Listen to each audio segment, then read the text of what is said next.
Hi മക്കളെ, Sreebhama miss ആണ്. അപ്പോൾ എക്സാമിന് ചോദിക്കുന്ന ഇമ്പോർട്ടൻ്റ് ആയിട്ടുള്ള കുറച്ച് ക്വസ്റ്റ്യൻസുകൾ ഡിസ്കസ് ചെയ്യാം. അപ്പോൾ സമയം മിസ് ലേറ്റ് ആക്കുന്നില്ല, വേഗം നമുക്ക് ക്വസ്റ്റ്യനിലോട്ട് പോവാം.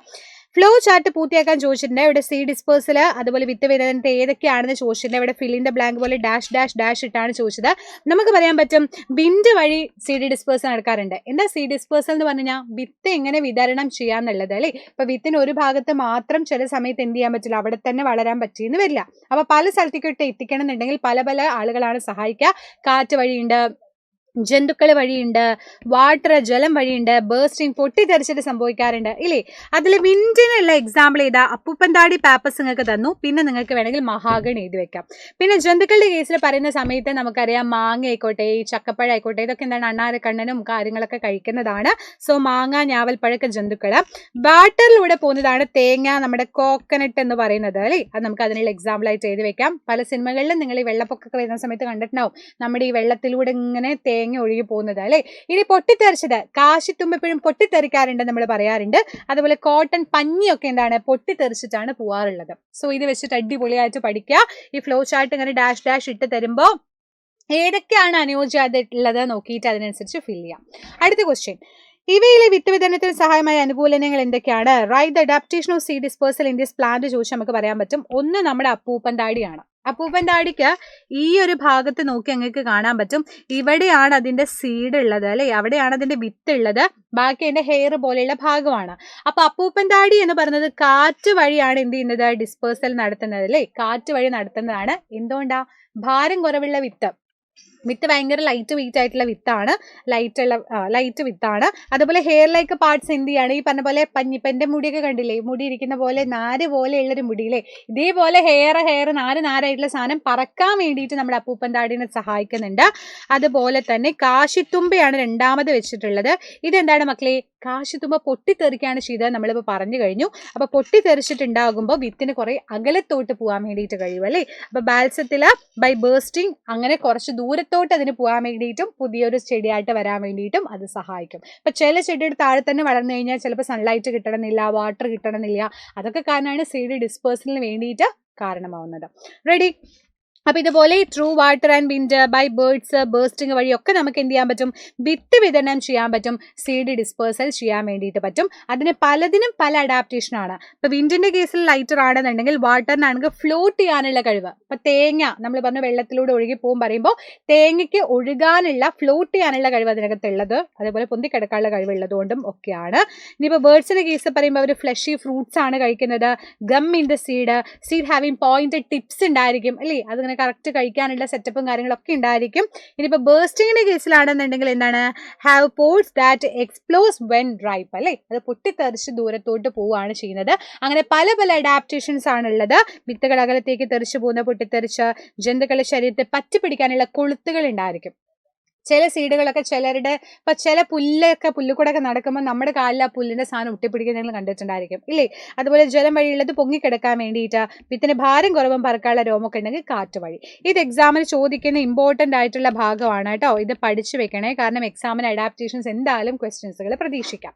അടുത്തത്, റൈറ്റ് ദ ലീഫ് വിനേഷൻ, ലീഫിന്റെ വിനേഷൻ. അതേപോലെ തന്നെ from the following picture write the example for each. ഇലയുടെ സ്ഥിരാവിന്യാസത്തെ കുറിച്ച് എഴുതാനും അതിന്റെ ഉദാഹരണങ്ങൾ എഴുതാൻ വേണ്ടിയിട്ടും പറഞ്ഞിട്ട്, ഇത് കാണുമ്പോൾ തന്നെ നിങ്ങൾക്കറിയാം ഇങ്ങനെ പോകുന്ന, ഒരിക്കലും കൂട്ടിമുട്ടാത്ത വരികളാണെങ്കിൽ നമുക്ക് പറയാൻ പറ്റും പാരലൽ വിനേഷൻ ആണ്, അല്ലെങ്കിൽ സമാന്തര സ്ഥിരാവിന്യാസം. എന്താ സമാന്തരം എന്ന് പറഞ്ഞാൽ, ഇപ്പോൾ ഒരു റെയിൽവേ ട്രാക്ക് ഒക്കെ ഇങ്ങനെ പോകുന്ന ഇങ്ങനെ സമാന്തരമായിട്ടാണ്, ഒരിക്കലും കൂട്ടിമുട്ടാത്ത രീതിയിലാണ്. കൂട്ടിമുട്ടിയാൽ തീർന്നില്ലേ, ട്രെയിൻ അടിച്ച് നമ്മൾ തീരുമാനമായില്ലേ. സോ കൂട്ടിമുട്ടാത്ത രീതിയിൽ പോകുന്ന പാരലൽ ആയിട്ടുള്ള വിനേഷൻ ആണ് സമാന്തര സ്ഥിരാവിന്യാസം എന്ന് പറയുന്നത്. റെറ്റിക്കുലേറ്റീവ് വിനേഷൻ പറഞ്ഞാൽ നേരെ തിരിച്ച, ജാലിക സ്ഥിരാവിന്യാസം കംപ്ലീറ്റ് ഇങ്ങനെ അവിടെ ഇവിടെയൊക്കെ ആയിട്ട് കിടക്കുന്ന ഒരു നെറ്റ് ലൈക്ക് ആയതുകൊണ്ട് ഒരു വലക്കണ്ണികൾ പോലെയാണ് ജാലിക സ്ഥിരാവിന്യാസം അല്ലെങ്കിൽ റെറ്റിക്കുലേറ്റീവ് വിനേഷൻ ഉണ്ടാവുന്നത്. അതിനുള്ള എക്സാമ്പിൾ മിസ് പറഞ്ഞുതരാം. ഇപ്പം മുള അല്ലെങ്കിൽ പുല്ല്, അതുപോലെ തന്നെ വാഴയൊക്കെ നോക്കിയാൽ നിങ്ങൾക്ക് കാണാൻ പറ്റും, അതിനകത്ത് ഒരിക്കലും കൂട്ടിമുട്ടാത്ത രീതിയിൽ ഇങ്ങനെ പോകുന്ന ലൈൻസുകളായിരിക്കും. അതേ സമയത്ത് ചിലതിൽ നോക്കുമ്പോൾ ജാലിക സ്ഥിരാവിന്യാസ, ചെമ്പരത്തി, പ്ലാവ്, മാവൊക്കെ നോക്കുന്ന സമയത്ത് അതിലിങ്ങനെ വരകൾ ഇങ്ങനെയൊക്കെ കാണും. ഇതൊക്കെയാണ് വെയിൻ കേട്ടോ, ഈ കാണുന്ന വരകളൊക്കെയാണ് വെയിന്. അപ്പോൾ അതിന് വേണ്ട കറക്റ്റ് വാട്ടറും കാര്യങ്ങളൊക്കെ എല്ലാ ഭാഗത്തോട്ടും എത്തിക്കാൻ വേണ്ടിയിട്ടാണ് വെയിൻ അല്ലെങ്കിൽ സ്ഥിരകൾ ഉള്ളത്. റെഡി? അടുത്ത് നോക്കാം, ചോളമിലയിൽ കാണപ്പെടുന്ന സമാന്തര സരാവിന്യാസമാണ്. കൂട്ടത്തിൽ പെടുന്ന സമാന്തര സരാവിന്യാസം അല്ലാത്തത് ഏതാ ചോദിച്ചാൽ നമുക്ക് പറയാൻ പറ്റും. ഷുഗർ കെയിൻ, പാഡി, ചിക്പി, വീറ്റില. ചിക്പി ആണ് അല്ലെങ്കിൽ നമ്മളെ കടലയാണ് അതിൽ ഒറ്റപ്പെട്ട് നിൽക്കുന്നത്. അപ്പം maize leaves have the parallel venation. Maize പറയുമ്പോൾ ചോളം, നമ്മൾ കഴിക്കുന്ന ചോളം അല്ലേ.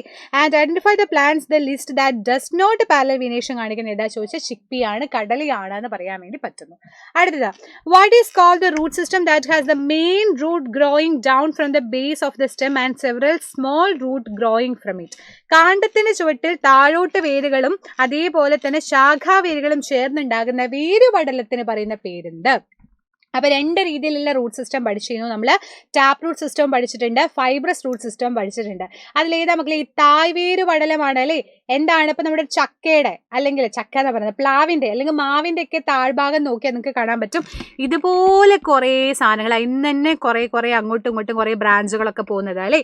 അപ്പൊ കാണ്ഡത്തിന്റെ ചുവട്ടിലെ താഴത്തോട്ട് വളരും ചെയ്യും.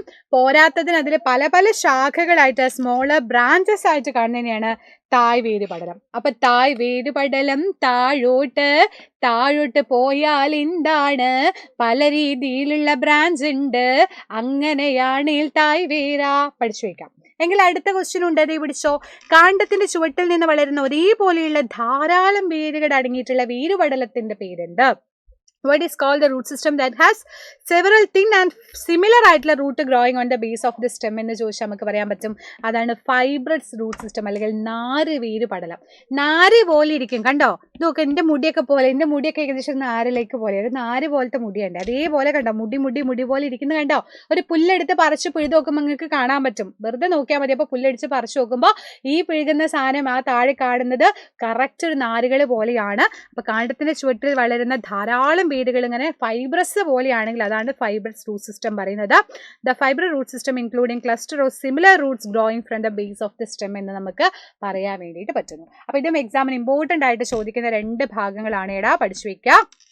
ടാപ്പ് റൂട്ട് സിസ്റ്റം പറയുമ്പോൾ തായ്വേര് പടലം, ഡൈക്കോട്ട് റൂട്ട്, മോണോക്കോട്ട് റൂട്ട് ആയിട്ടുള്ള നാലുവേര് പടലം, ഫൈബ്രസ് റൂട്ട് സിസ്റ്റം. ഇത് നിങ്ങൾ പഠിച്ചു വെക്കുക. എക്സാമിന് എപ്പോഴും ഇമ്പോർട്ടന്റ് ആയിട്ട് ചോദിക്കും കേട്ടോ.